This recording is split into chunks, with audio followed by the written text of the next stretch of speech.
الله والحمد لله والصلاة والسلام على رسول الله. ازيكم يا جماعة؟ عاملين ايه؟ يا رب تكونوا بخير. ازاي كل المتابعين الغاليين على قلبي؟ يا رب تكونوا بخير. النهارده ان شاء الله احنا هنعمل معاكم ايه؟ هنعمل معاكم صينية قراميط على طريقتنا احنا. يا رب تعجبكم، ويا ريت تشتركوا في قناتنا المتواضعة، واللي ما حدش اشترك في قناتنا يشترك. دلوقتي احنا كنا في مشوار فشوفنا واحدة بتبيع القراميط دي، فاحنا اصلا ما بنجيبهاش الا في الشتاء، وعشان هي بتبقى بصلصة وكده ما بتاكلش الا في الشتاء، انما في الصيف التقليه والحاجات دي بتبقى حامي فما بنعملهاش الا في الايه. فدلوقتي احنا جبنا قرموط الوزن بتاعه 2 كيلو، وانا قطعته اهو علشان ما يبقاش سميك قوي اهو. عامله الواحد 2 اهو، يعني اسمى الخرطه 2. والقراميط دي شوفوا جميله ازاي، لان انا نقعتها اصلا، فعشان الدم والمنظر ده ما وريتهولكوش. انا نقعته في ايه؟ مسكت القرموط جزلته ونقعته في خل وفي ملح وفي دقيق وفي ليمون وفي برتقال، دعكته كده من غير ما من غير اي حاجه بالحاجات دي يعني.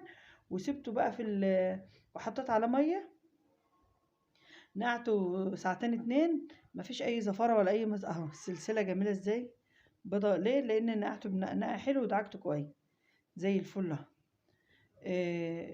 انت بقى حابه تسلخوا الجلده دي تسلخوها، بس هي اصلا ما بتعملش حاجه اهي. بس اللي حابب، هي مش صعبه يا جماعه، بس احنا بنحب نحطها كده لانها بتبقى حلوه برده مش وحشه. اهم حاجه ان انا غاسله كويس. بس اللي عايز يسلخها انا بوريك يعني بتسلخ بالطريقه دي كده لو انت حابه، انما هي ما بتضرناش في حاجه، ده هي بتبقى حلوه. واهم حاجه ان انا غاسله ونقعه كويس، نقع جميل جدا اهون ومقسماه حتت. ده هنعمله صينيه في الفرن باذن الله. فالمقادير بتاعتها عن ايه دي بقى؟ كانت القراميط منقوعه وشطفتها وحطيتها على مصفى صف. معايا توم، معايا بصل. البصل ده بنعمله طرنشات، كل ما تكتر البصل في وصفه القراميط دي بتبقى طعمه وجميله. معايا طماطم هضربها في الخلاط، وهاخد التوم ده احطه فوق الطماطم اللي هتضرب في الخلاط، هضربه يعني مع الطماطم عشان يبقى يدي ريحه جميله كده. بصل اقطعه طرنشات. عندك فلفل اخضر، شطه خضراء عايزه تقطعي قرنين حطيهم، عايزه تحطي كزبره خضراء حطهم. الوصفه دي عادي ما بتاخدش بهارات الا كمون بس، لان ده نوع من انواع السمك ما بيحبش الا الكمون. فالوصفه دي احنا بنحبها في الشتاء عشان بيبقى فيها صلصه وهنعمل جنبها شويه رز ابيض. يا رب يعجبكم، خليكم معانا كده حبايب قلبي. احنا اول حاجه هنعمل ايه؟ دي القراميط بتاعتنا اللي انا كنت حطاها تصفى بعد ما اتنقعت كويس. اول حاجه هنعمل ايه؟ دي طبقه دقيق، هتبقى طبقه خفيفه جدا. ليه؟ لان انا مبقليش السمك ده، انا حاجه بس ايه هديلها ايه, هتاخد دقيقه في الزيت كده اهو. اللي اعمله جنوب على جنب اهو. بسم الله ما شاء الله، طبقه خفيفه جدا. وبنفض الدقيق ده، هي تعفيره بسيطه خالص، حاجه زي توليفه كده. عشان ايه؟ اديلها نص قليه عشان ابقى احطها في التسبيكه بعد ما اعمل لها الصلصه بتاعتها اهو. دلوقتي انا حاطه الزيت يسخن، فعما الزيت يسخن بايه بغلفه كده بالدقيق، وما بكترش دقيق، هي طبقه بسيطه جدا. القراميط دي بتبقى حلوه في الشتاء، لان انت عارفين لو انت عايزه تعملي طبيخ بتعمليه في الشتاء، انما في الصيف الناس ما بتكترش عشان الحر والحاجات دي، فما بنجيبهاش الا هي في الشتاء بس. انا دلوقتي بقى هقليها لان الزيت سخن اهي. طبقه بسيطه جدا. دلوقتي انا ضربت الطماطم وعليها التوم، ودي البصل عملته شرايح اهو. وهروح على البوتاجاز بقى كده بقى. انا هحطه في الزيت بسم الله ما شاء الله. ما بغيبهاش لان انا ما بسويهاش، ده نص سوا بس. بدل ايه؟ ده اول حاجه بنعملها، بنقلي القراميط نص قليه وبنركنها على جنب. بتاخد دقيقه على الوش ده ودقيقه على الوش ده، وبنحطها برده في طبق لوحدها، وبعدين نعمل الصلصه، وبعدين بنحطها على الصلصه. خليكم معايا كده. انا بقلب اهو يا جماعه. نقلب بقى على الوش التاني، يعني انا ما بخليهوش، ما بتاخدش وقت، حاجه بسيطه. دقيقه على الوش ده ودقيقه على الوش ده، حاجه ان هي بس ايه.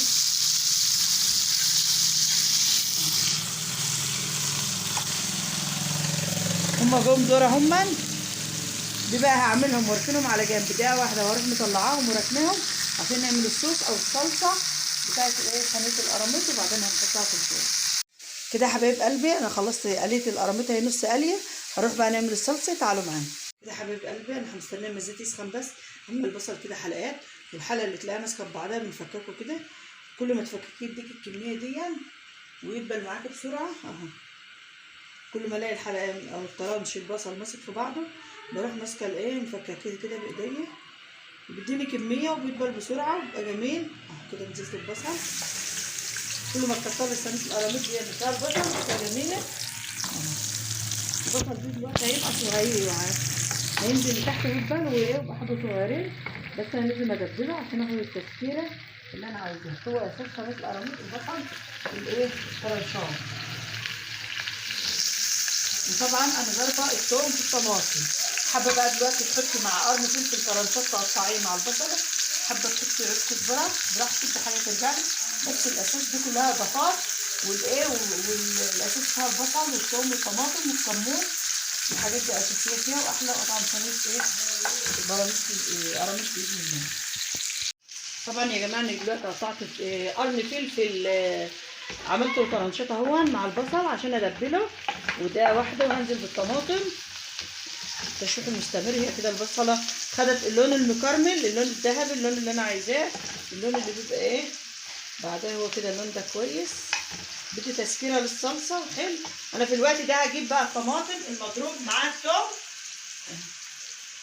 وهننزل بهم بقى يتسبكوا. هقلب كله ببعضه واسيبهم يتسبكوا. بعد ما يتسبكوا هنحط الملح والكمون مش اكتر من كده. كده يا حبايب قلبي دلوقتي الصلصه بتاعتنا اتسبكت. معايا ربع معلقه سكر، ربع معلقه صغيره عشان تبقى انتوا عارفين دي صلصه وعشان الحموضه والحاجات دي نتجنبها. ربع معلقه سكر والملح بتاعك اللي انت بتحبيه والكمون، هي دي اللي احنا هنحطه. ربع معلقه بتاع الشاي سكر، حاجه تعادل الحموضه بس عشان الصلصه ما تتعبش وخلاص. وانتوا عارفين الكمون بيحب السمك، والملح بتاعنا تظبطي ملحك كده. انا كنت موطيه عشان الصلصه بتاعتي تتسبك على الهادي كده. فانا هبتدي اعلي بقى لان هضيف لها مج بتاع الشاي العادي اهو يا جماعه، بس مش اكتر من كده ميه، مش اكتر من كده، لان انا عايزه حاجه ميه بسيطه بس، لان انا عايزه الصينيه بتاعتي تبقى ناشفه وما يبقاش فيها سائل كتير، حاجه بسيطه بس كده اهو. هو مج بتاع الشاي اللي حطيته ميه، وبعدين هسيبها تغلي، واما تغلي بقى هرص حاجتي وادخلها الفرن. خليكم وياي. دي الصينيه بتاعتنا هي. انا عملت خدت طبق اهو قصت الصلصه بتاعتنا، وخدت منها طبق شلته لوحده وفرشت طبقه في الارضيه طبقه من الصلصه اهي يا جماعه، ورحت رصه اهو، ورحت رصه السمك بتاعنا اللي هو القرموط بتاعنا رصته اهو. وهنحط بقى الطبقه التانيه اهي، هنوزع بقى كده، نوزع بقى كده. ليه انا حطيت طبقه تحت وطبقه فوق؟ علشان يشرب ويبقى كلته يخش الفرن يغلي مع بعض كده، يبقى شارب من الصلصه دي الجميله دي. وهنعمل جنبه شويه رز ابيض بقى. انا دلوقتي هسوي الصينيه ونولع الفرن واحط الصينيه بتاعتنا. عايزه تحطها في طاجن حط في صينيه حطي. القرموط ده كان 2 كيلو، وهي الصينيه ده على قده اهو يا جماعه. انا مش مكتره السائل لان انا مش عايزاه ميه، انا عايزاه يبقى ناشف وجميل. دلوقتي انا هدخله الفرن كده يا حبايب قلبي. صينيه القراميط في الفرن اهي، وانا مولعه لها من فوق وتحت، بس من فوق بنهدي عشان الوش ما يتليفش، وبنعلي من تحت عشان تستوي. هسيبها تكتك مع بعضها، واعمل شويه الرز الابيض عشان عملته معاكم كتير، نقدم الاكل مع بعض. خليكم وياي كده يا حبايب قلبي. الصينيه بتاعتنا في الفرن اهي، انا خلاص هطلعها. هي خدت الوش الجميل والميه بتاعتها شفشفت اهي وجميله ومستويه، احلى واطعم صينيه قراميط كده يا حبايب قلبي. دي الصينيه بتاعتنا بعد ما طلعت من الفرن، واحنا كده غرفنا، ودي شويه رز ابيض، ودي معايا اطباق عشان اغرف فيها. هنحط لكل واحد انا هحط الصينيه بحالها، وكل واحد هنحط له في طبقه بالف هنا وشفا. وتفضلوا معانا، ويا ريت اللي يعجبوا الفيديوهات بتاعتنا ما ينساناش بالدعم واللايك والاشتراك. وصلوا كل جديد باذن الله. والسلام عليكم ورحمه الله وبركاته.